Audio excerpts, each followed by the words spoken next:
नमस्कार साथियों, आज हम जानेंगे भारतीय संविधान का 103वां संशोधन अधिनियम 2019 के बारे में। तो साथियों, कॉपी पेन उठाइए और नोट डाउन करते जाइए, क्योंकि यह अधिनियम परीक्षा की दृष्टि से काफ़ी महत्वपूर्ण है। तो साथियों, शुरू करते हैं।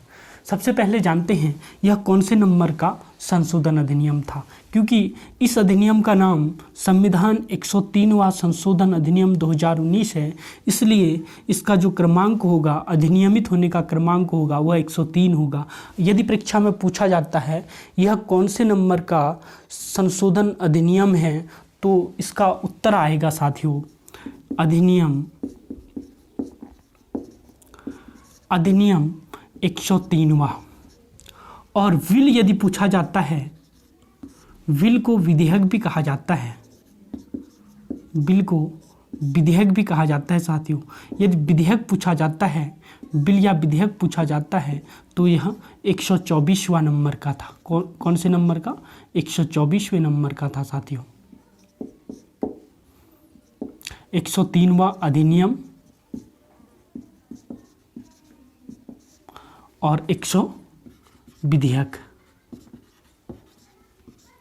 तो साथियों, आप समझ गए होंगे किस 124वां विधेयक है यह संशोधन विधेयक, और 103वां संशोधन अधिनियम है। अब बिल और विधेयक में क्या अंतर है, इसको जानते हैं साथियों। बिल को ही विधेयक कहा जाता है साथियों, बिल को ही विधेयक कहा जाता है। अर्थात विल इंग्लिश का शब्द है और विधेयक हिंदी का शब्द है। अब जानते हैं विल और विधेयक तो एक ही है साथियों, और अधिनियम क्या है?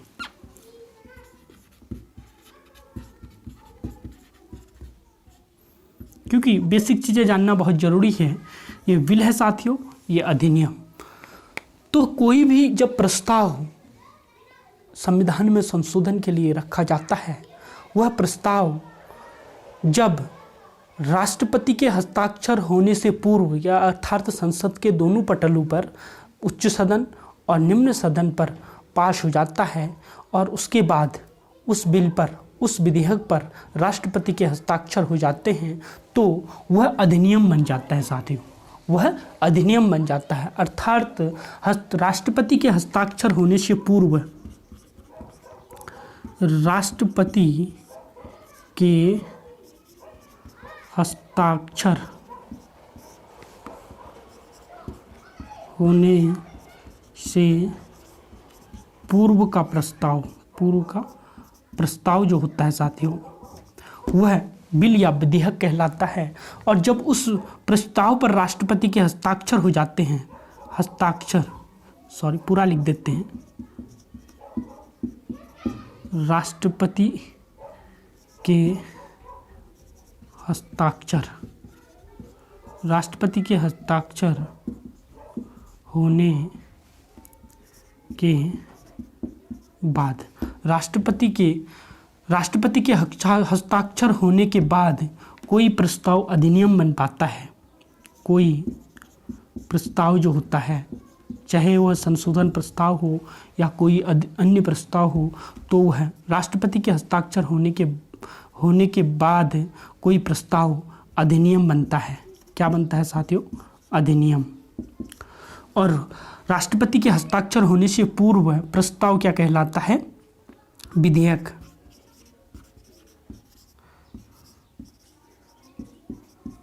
विधेयक कहलाता है।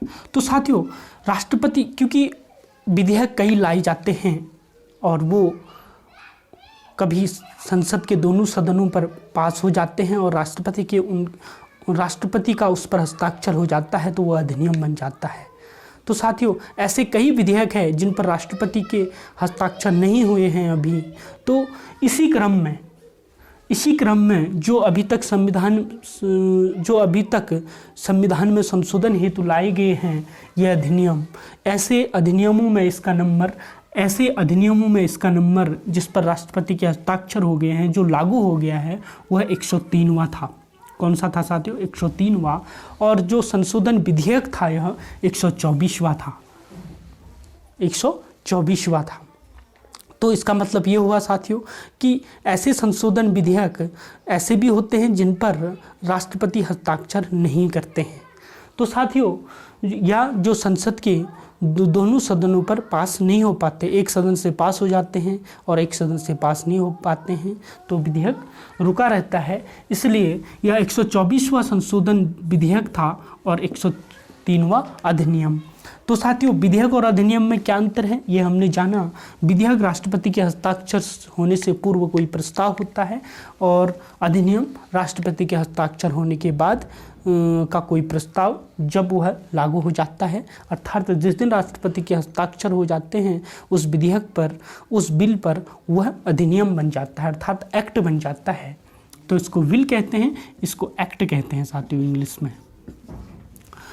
तो अब जानते हैं साथियों कि इस 103वें संविधान संशोधन अधिनियम के द्वारा संविधान के कौन से अनुच्छेदों में, क्योंकि इसमें लिखा है संविधान में संशोधन किया गया, अब जानते हैं कि संविधान के किन अनुच्छेदों में संशोधन किया गया। साथियों, संशोधन किया गया किस किस में किया गया साथियों?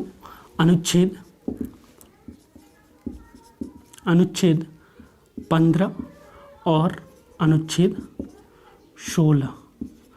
तो साथियों, 103वें संविधान संशोधन अधिनियम 2019 के द्वारा भारतीय संविधान के अनुच्छेद 15 और अनुच्छेद 16 में संशोधन किया गया। सबसे पहले जानते हैं अनुच्छेद 15 क्या है और अनुच्छेद 16 क्या है।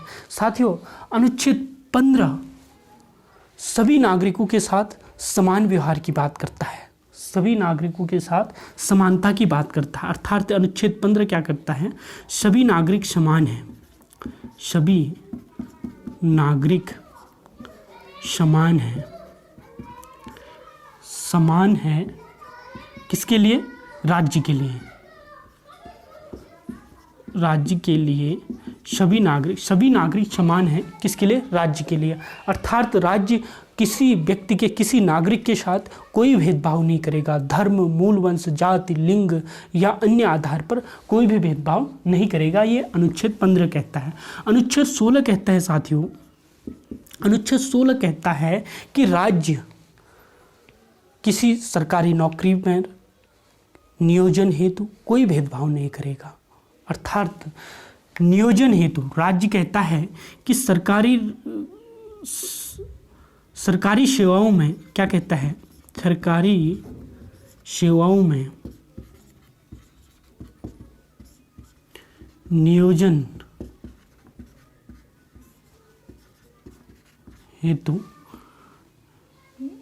हेतु कोई भेदभाव नहीं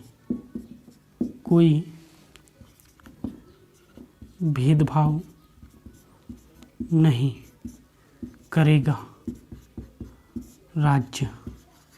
तो साथियों, अनुच्छेद 15 और अनुच्छेद 16 राज्य को निर्देश देते हैं और राज्य से कहते हैं कि राज्य कभी भी सभी नागरिकों के साथ, अपने देश के सभी नागरिकों के साथ कोई भेदभाव नहीं करेगा और किस आधार पर? धर्म, मूल वंश, जाति, लिंग या अन्य आधार पर कोई भेदभाव नहीं करेगा। और अनुच्छेद 16 कहता है सरकारी सेवाओं में नियोजन हेतु, अर्थात सरकारी सेवाओं में नौकरी पेशा हेतु राज्य कभी भी कोई भेदभाव नहीं करेगा। तो साथियों, लेकिन इनमें कुछ महत्वपूर्ण उपबंध दिए गए हैं जो 15 के खंड 1, 2, 3, 4, 5 और 6 के माध्यम से जोड़े गए हैं। इसमें भी 16 में भी 1, 2, 3, 4, 5, 6 के द्वारा इसमें कुछ राज्य को निर्देश दिए गए हैं कि जो हमारे देश के ऐसे नागरिक हैं जो शैक्षणिक या सामाजिक रूप से पिछड़े हुए हैं, उनके लिए राज्य विशेष उपबंध बनाएगा। तो ये बताया गया है इनके खंडों में, अनुच्छेद 15 और अनुच्छेद 16 के खंडों में। तो जानते हैं कि संविधान का 103वां संशोधन अधिनियम 2019 था, उसके द्वारा उसमें क्या परिवर्तन किया गया। तो सबसे पहले तो साथियों, अनुच्छेद 15 क्या जोड़ा गया? अनुच्छेद 15 में एक खंड जोड़ा गया। अनुच्छेद 15 में एक खंड जोड़ा गया 6, 15 का उपखंड जोड़ा गया 6, और ये इस 6 के द्वारा बताया गया है कि राज्य आर्थिक वंचना के आधार पर 10% आरक्षण देगा। क्या देगा? 10% आरक्षण देगा। इसमें क्या है, क्योंकि अनुच्छेद 15 सभी नागरिकों, राज्य के लिए सभी नागरिक समान हैं, लेकिन 15 का खंड 6 कहता है कि यदि आर्थिक आधार पर देश का कोई नागरिक कमजोर है तो उसे 10% आरक्षण दिया जाएगा। यह जो 15 का खंड 6 है वह सवर्ण, जो हमारे देश के सवर्ण क्लास के लोग हैं उनके लिए 10% आरक्षण की बात करता है। 10%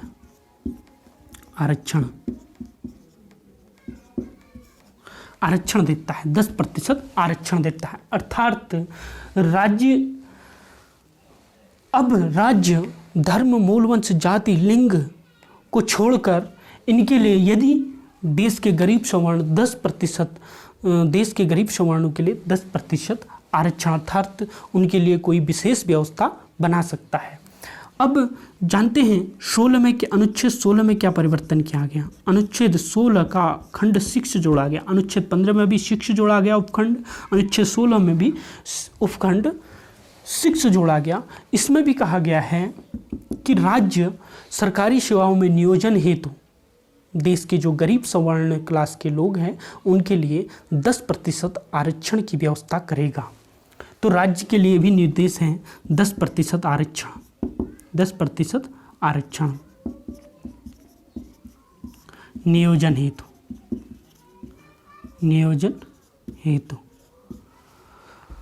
तो साथियों, नियोजन हेतु 10% आरक्षण और की बात करता है, और जो 15 में है जैसे शैक्षिक शिक्षा संस्थानों में आरक्षण की बात अनुच्छेद 15 के माध्यम से राज्य करेगा। किसके लिए? 10%। अब जानते हैं इससे पूर्व स्थिति क्या थी। तो साथियों, ये तो जान गए होंगे आप। अब इससे पूर्व की स्थिति हम जानते हैं। इससे पूर्व जो था साथियों, इधर जानते हैं, इससे पूर्व की जो स्थिति थी, जो हमारा अनुच्छेद 15 है, अनुच्छेद 15 और अनुच्छेद 16, अनुच्छेद 15 और अनुच्छेद 16 में खंड थे 1, 2, 3, 4। तो अनुच्छेद 15 का जो खंड 4 कहता था, अनुच्छेद 15 का खंड 4 कहता था कि राज्य देश के ऐसे नागरिक जो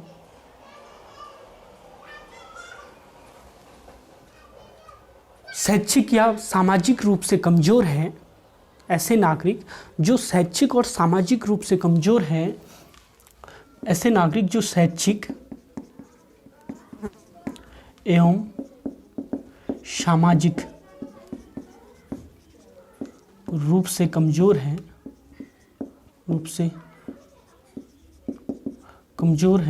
उनके लिए विशेष उपबंध कर सकता है, अर्थात उनके हित के लिए कोई भी विधि बना सकता है। तो ये कहता है अनुच्छेद 15(4) कहता था पहले, और अनुच्छेद 16 कहता था,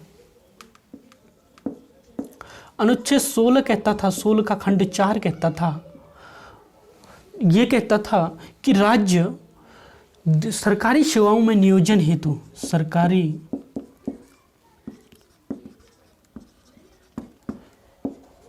सेवाओं में नियोजन हेतु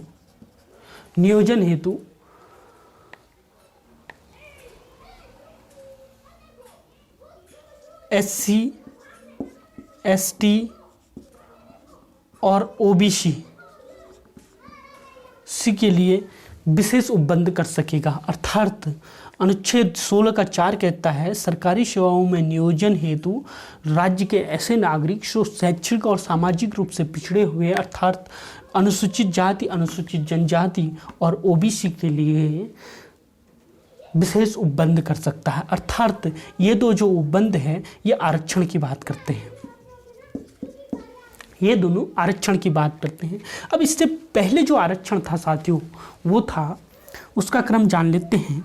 जो आरक्षण प्रचलित था इससे पूर्व, अनुच्छेद 103वां संशोधन अधिनियम से पूर्व, उसमें SC के लिए था 15% और एसटी के लिए था 7.5% और ओबीसी के लिए था 27%। तो कुल मिलाकर ये आरक्षण जो था साथियों, ये 49.5% था।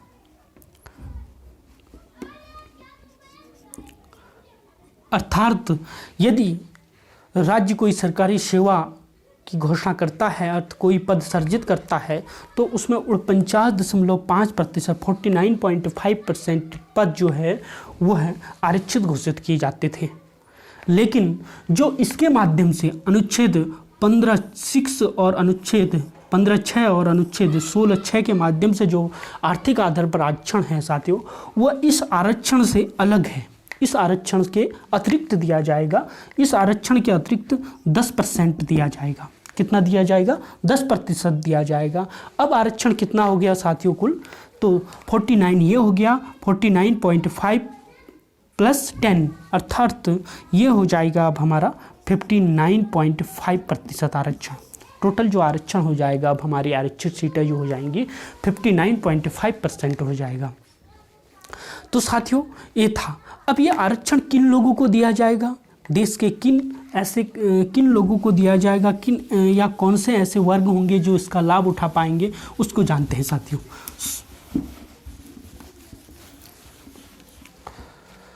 आरक्षण किसे मिलेगा? 10% आर्थिक आरक्षण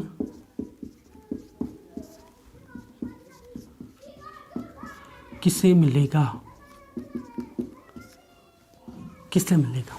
10% आर्थिक आरक्षण किसे मिलेगा? तो पहला जो है साथियों, इसको जानते हैं।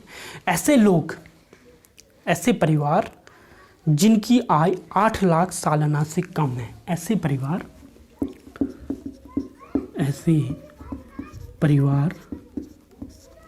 जिनकी आय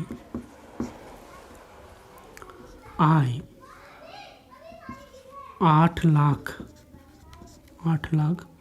सालाना से कम है। तो साथियों यह आरक्षण आप समझ गए होंगे। जो 10% आर्थिक आरक्षण है वह जो 49.5% आरक्षण था उसके अतिरिक्त है। अर्थात ये जो आरक्षण होगा ये सिर्फ उन लोगों को मिलेगा जिनको जो पहले आरक्षण की कैटेगरी में नहीं आते थे। अर्थात सवर्ण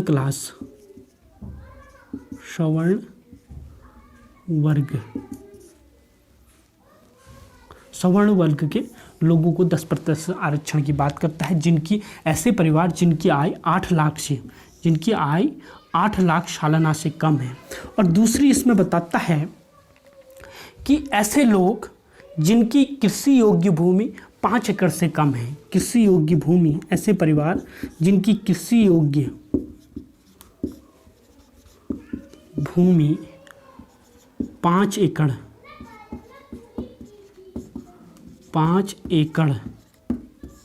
से कम है। और दूसरा कहता है, तीसरा जो पॉइंट कहता है इसके, कि ऐसे परिवार जिनका नगर पालिका क्षेत्र में, अर्थात अधिसूचित नगर पालिका क्षेत्र में, अधिसूचित नगर पालिका क्षेत्र में 100 गज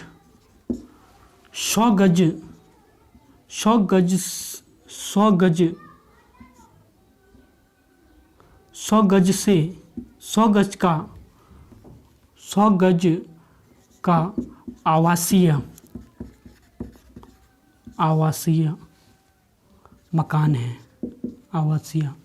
मकान है।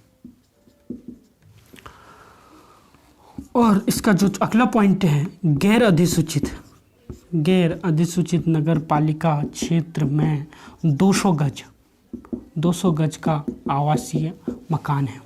तो गैर अधिसूचित नगर पालिका क्षेत्र में 200 गज का आवासीय मकान है, तो या 200 गज से कम का है, तो ऐसे लोग भी किसके 10% आर्थिक आरक्षण के पात्र होंगे। और जो अगला आता है वह आता है कि जिनका आवासीय घर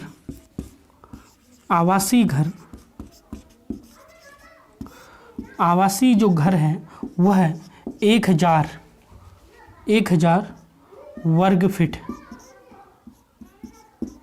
वर्ग फीट से कम है। अर्थात ऐसे परिवार जिनका घर 1000 वर्ग फीट से कम है, ये लोग भी 10% आर्थिक आरक्षण के पात्र होंगे।